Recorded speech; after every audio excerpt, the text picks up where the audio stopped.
भी पुरी रे भक्त निवास बा लॉजिंग बा होटल अच्छी सबुठारु कम दर रे ही हमर भक्त निवास गुड़िक उपलब्ध होता है। आपन सूचना निमंते मुझे कहवाई चाहिए ये हुए तो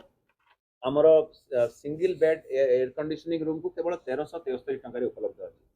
आम एवं जो भक्त मैंने भी आसुच्च बहुत जन निज साधन रे आसुच्च कौन सी चारि चकिया यान नहीं कि आसुना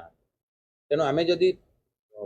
जो होटेल रूम बा भक्त निवास रूम रेंट बढ़ेबू ताले साधारण भक्त से प्रभावित हे तेणु आम से बढ़ाई चाहूना तेणु मुझे कहली जेहेतु आम अक्युपेन्सी रेट को आम देखिक जिते जन आसुच्च भड़ा बढ़ई था 100 टका जब बढ़ेगा आम 5000 कि 6000 टका आसो आमर कौन से राजस्व आय आम अभिप्राय नुह आम भक्त मान सुविधा सुजोग को प्रथम देखू एवं जो मैंने चारि चकिया जान नहीं आम स्वाभाविक भाग में आम धारणा होपाखे पैसा वाला लोक से आसले भी 500 टका दे पारे मुझे आपको सूचना देली 2 बेडेड एसी रूम दाम हूँ केवल 1630 टका एवं बाहर आप लज कि होटेल रे हुए तो 3000 4000 टका दे भी रोच किंतु आम चाहबू ना कौन हिसाब से दर बढ़ाई दर